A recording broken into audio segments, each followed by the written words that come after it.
अल्हम्दुलिल्लाह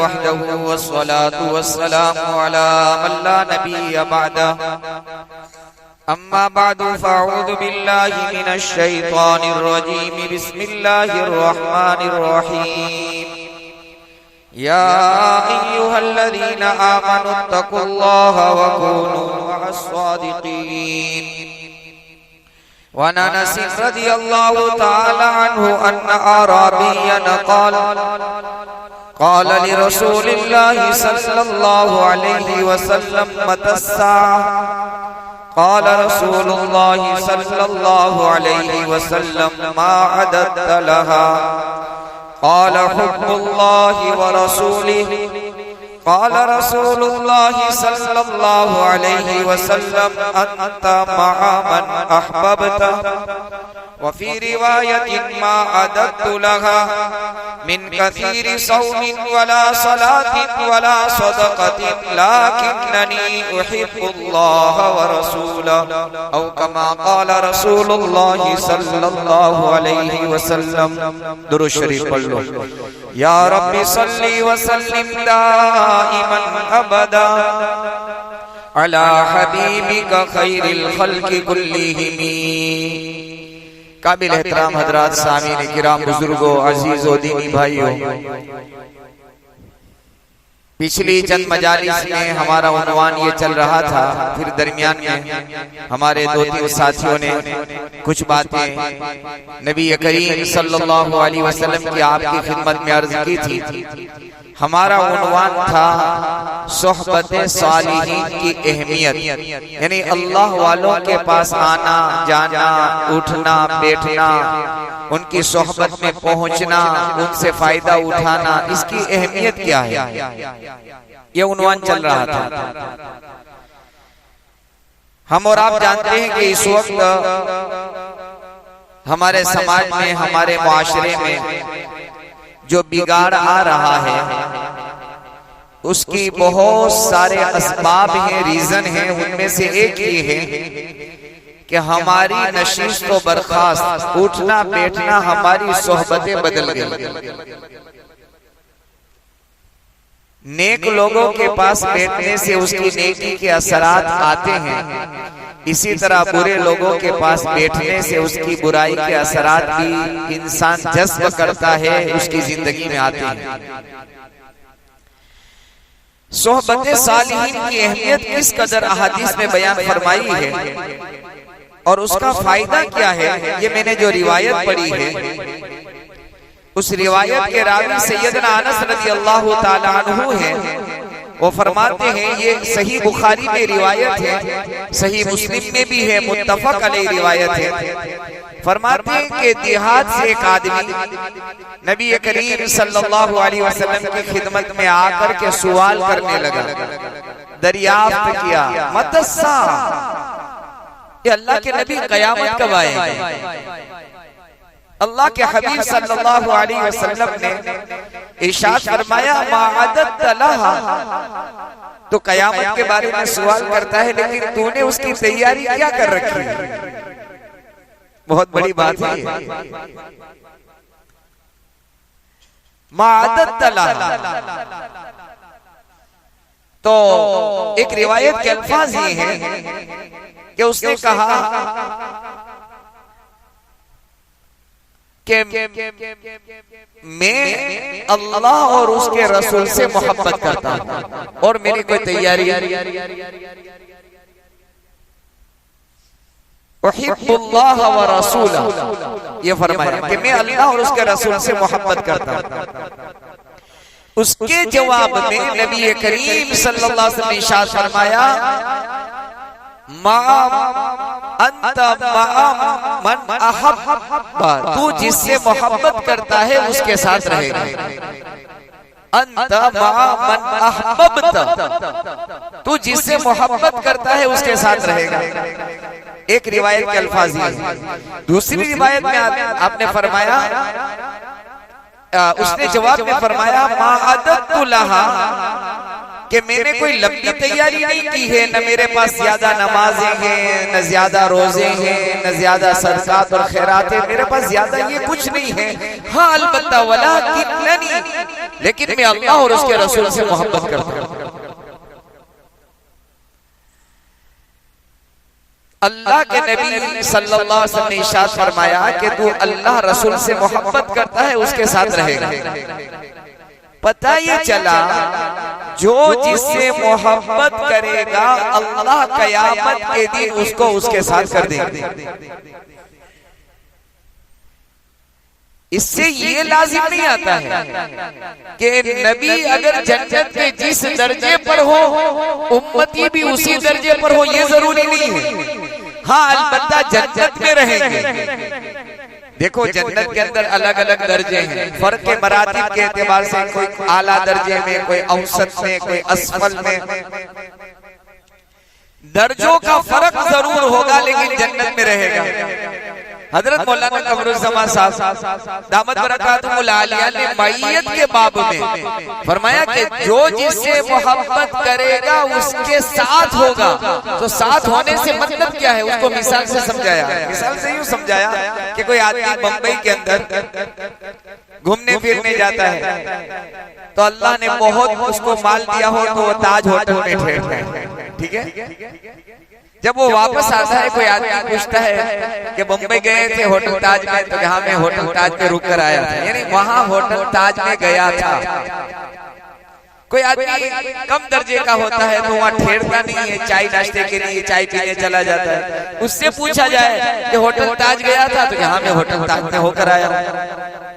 गए दोनों हैं, ये गरीब भी गया है और वो अमीर भी गया है। होटल ताज में दोनों पहुंचे हैं, लेकिन दोनों के पहुंचने में जमीन और आसमान का। वो कई दिन रहकर आया मालदार और ये सिर्फ चाय पी करके बाहर चला है। गए दोनों ताज में। तो जन्नत में मोहम्मदुर रसूलुल्लाह सल्लल्लाहु अलैहि वसल्लम को भी अल्लाह अपना मकाम देंगे अपने नबी की शान के मुताबिक, और उम्मती को भी देंगे। तो जन्नत में जाएंगे दोनों, लेकिन दर्जे का मर्तबे का फर्क होगा।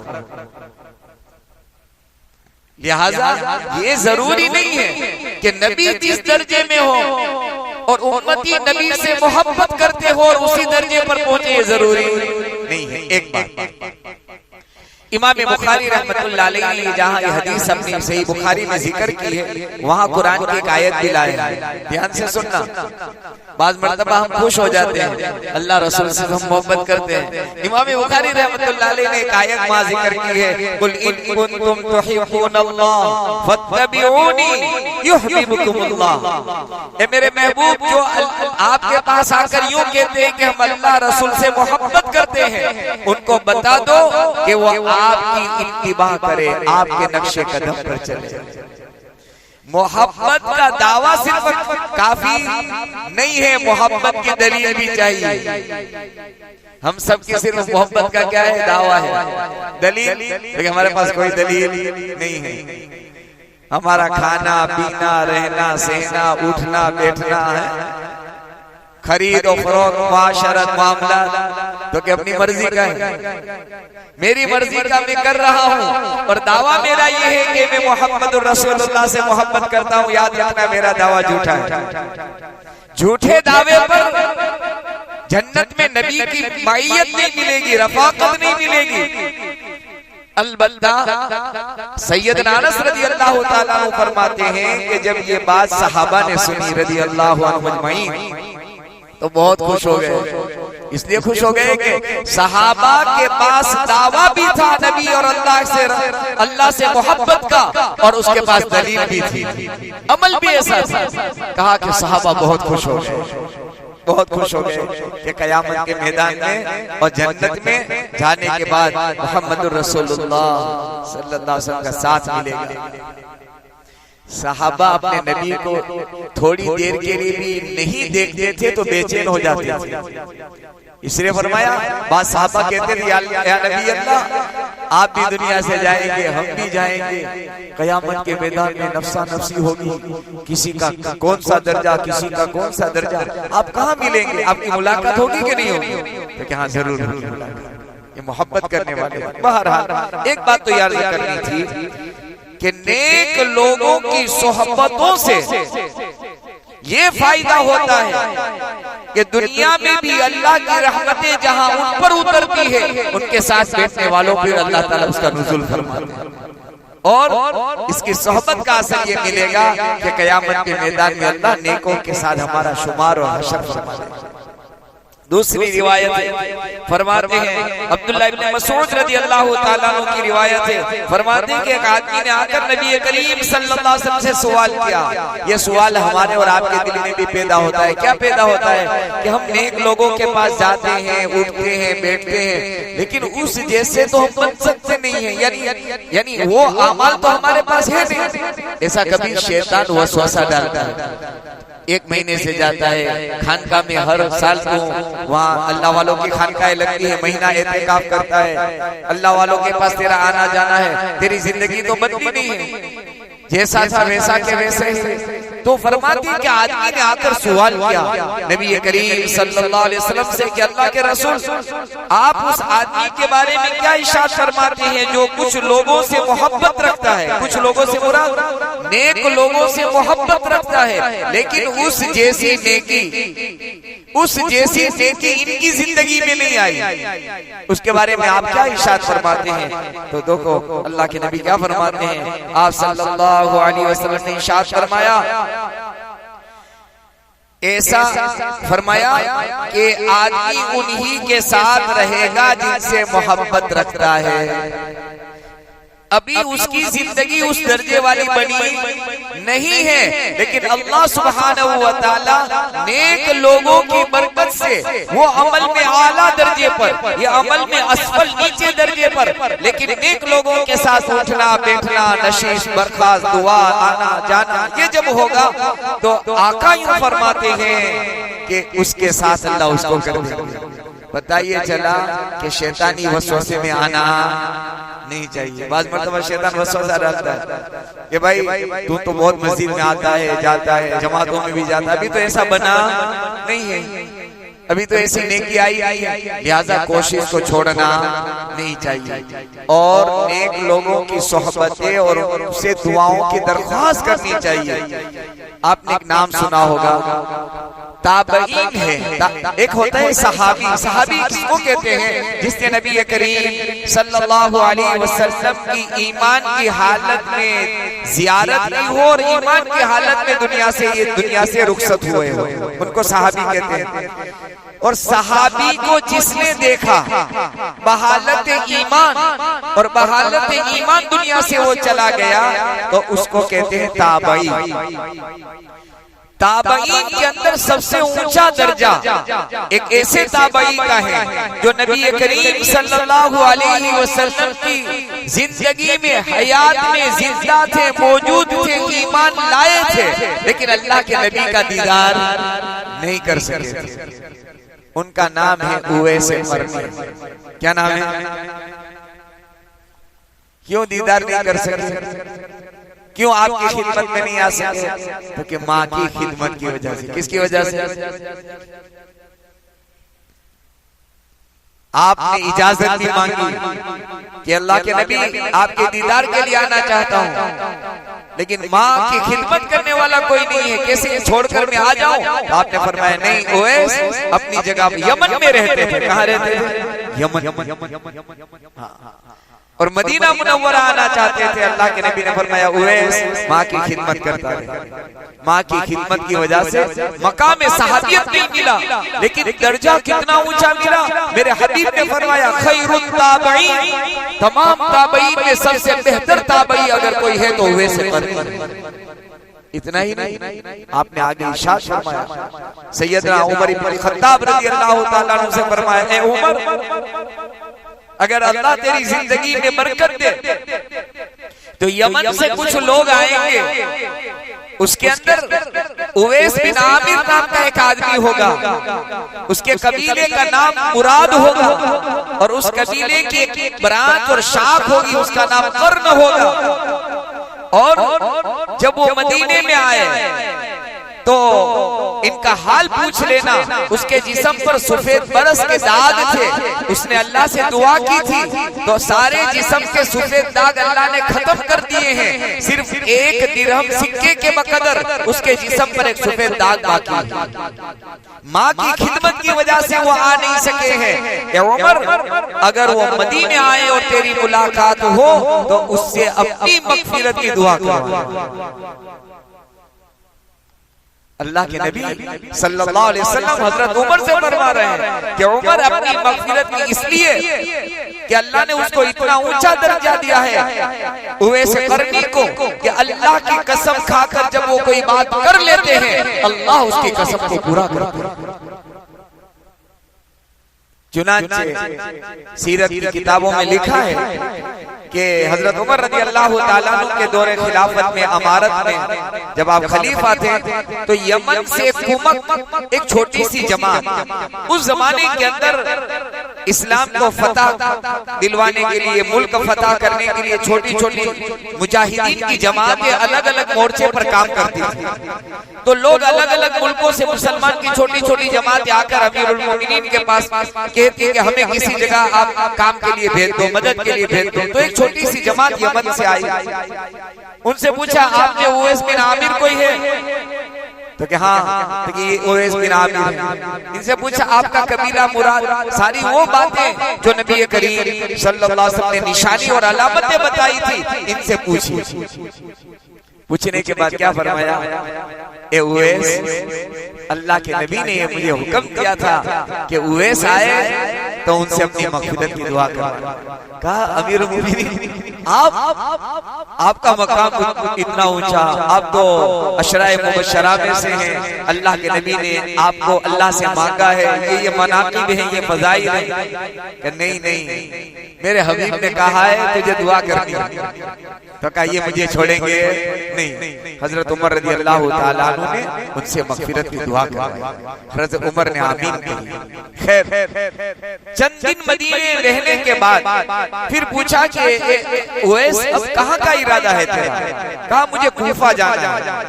तो कि मैं कूफा के गवर्नर को खत लिख दूं, चिट्ठी लिख दूं, पर्ची लिख दूं? तो कि नहीं नहीं, मैं आम रईयत के साथ रहना चाहता हूँ, वीआईपी लोगों के अंदर आला दर्जों में रहना नहीं चाहता हूँ। मैं तो ऐसा रहना चाहता हूँ कि कूफा में कोई पहचाने नहीं कि उवैस कौन है। सादगी देखो, फरमाते ही चले गए, कूफा में रहने लगे। हाल क्या था उलमा ने लिखा है, कच्चे झोपड़े में रहते थे, बदन पर दो सिर्फ चादरें होती थी उनकी, कोई पहचानता नहीं था कि ये उवैस है। इसी हाल में जिंदगी बसर कर रहे थे। उलमा ने, बाज़ उलमा ने तो यहाँ तक लिखा है कि सादगी का ये हाल था कि लोग आपका हंसी मजाक करते थे। होता है ना कोई फकीर को देखकर मजाक करता है, इनका मजाक करते थे, पहचानते नहीं थे कि ये उवैस है। एक बहुत बड़ा आदमी कूफा से हज के लिए आया मक्के मुकर्रमा, फिर मक्के से मदीने पहुंचा तो हजरत उमर रज़ी अल्लाह ताला अन्हु की मुलाकात हुई। कहाँ से? तो कि मैं कूफा से आया हूँ। तो कि कूफा में उवैस को जानते हो? तो कि उवैस को तो मैं नहीं जानता, कौन उवैस है?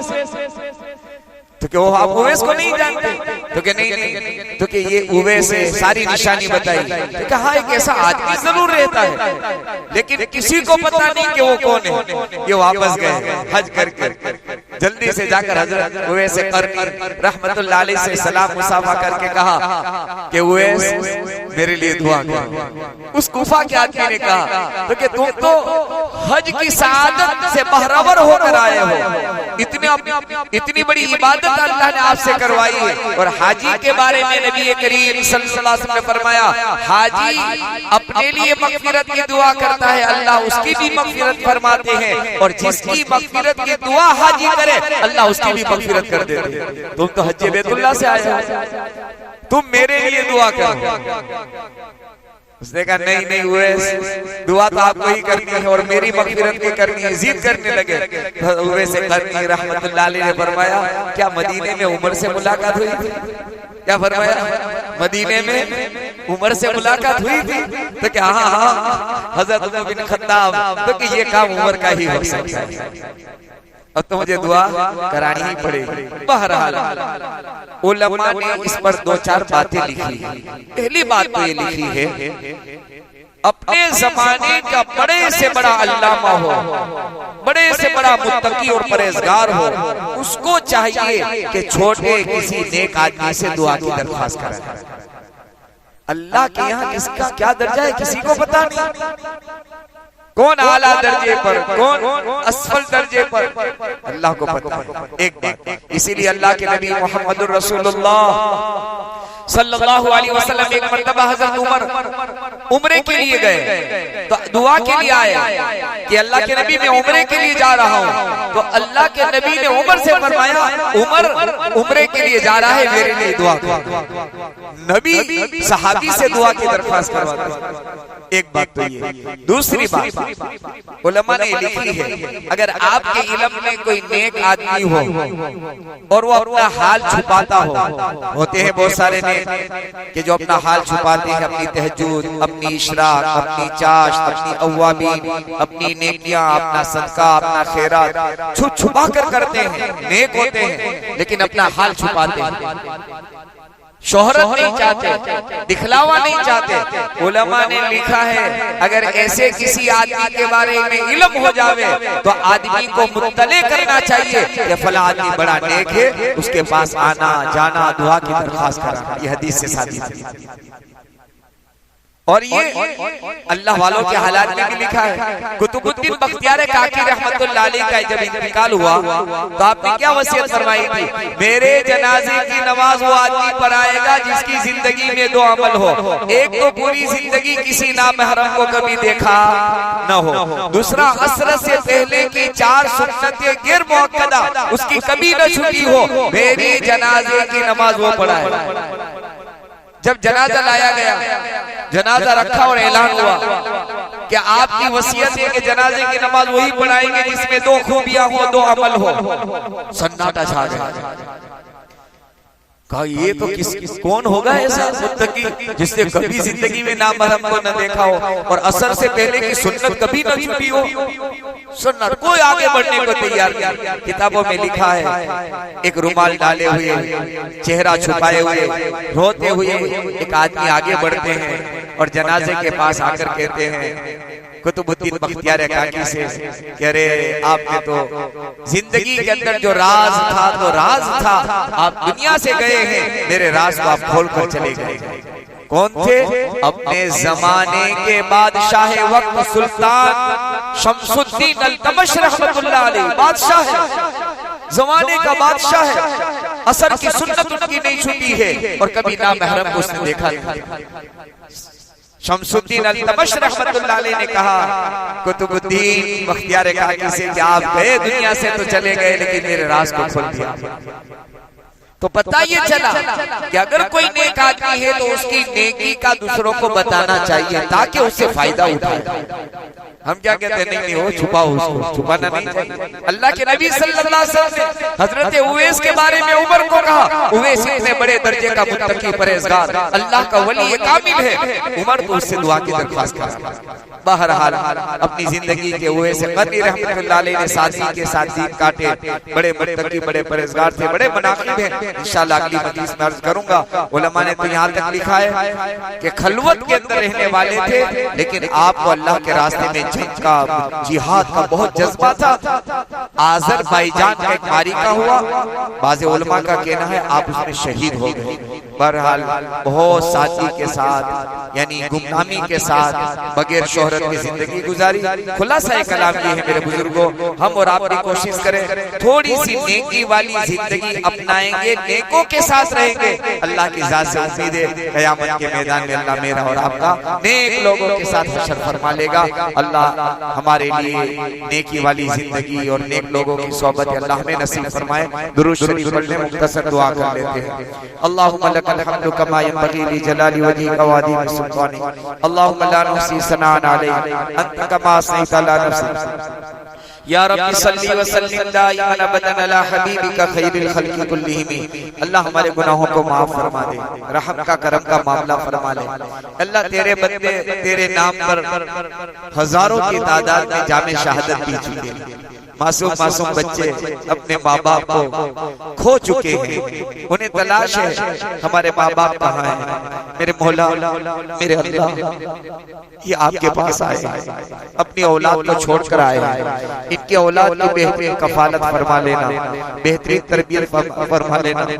ये अल्लाह हमें तो तस्वुर भी नहीं था कि हम अपनी जिंदगी में 10,000 से ज्यादा तेरे नाम लेवाओं की शहादत का जाम पीना हम सुनेंगे और हम खबरें हासिल करेंगे। अल्लाह आज हम सुन भी रहे हैं, अपनी आंखों से देख भी रहे हैं। अल्लाह हम कुछ नहीं कर सकते, लेकिन मेरे मौला इनके तेरे सामने उनके लिए आला दर्जात में पहुंचने, सब्र जमील की, इनकी जरूरियात के तकफ्फुल की अल्लाह तुझसे दरख्वास्त करते हैं। कैसे कैसे बेचारे अपने दिन काट रहे होंगे तू जानता है, हम तो अपने पंखों में राहत में आराम में सो रहे हैं। अल्लाह एक गजा के मुसलमान ने खत लिखकर यूं पैगाम दिया था कि सर्दी का जमाना आ रहा है, तुम सर्दी की तैयारी कर रहे होंगे, हमें तो अभी ओढ़ना बिछोना भी मिल नहीं रहा है, हमारी छत तो आसमान है, हमारा फर्श जमीन है, पता नहीं कौन सी रात हमारी जिंदगी की आखिरी रात होगी। ऐसा पैगाम इस उम्मत के नाम भेज करके अल्लाह वो जामे शहादत भी चुका। अल्लाह इन तमाम शहदा के खून के कतरों की लाज रखकर बैतुल मुकद्दस को आबाद कर देना, यहूद के कब्जे से छुड़ा देना। बहुत अल्लाह खून के कतरे, बहुत सारी शहादतें बैतुल मुकद्दस की आजादी के लिए अल्लाह अब तो आ चुकी है।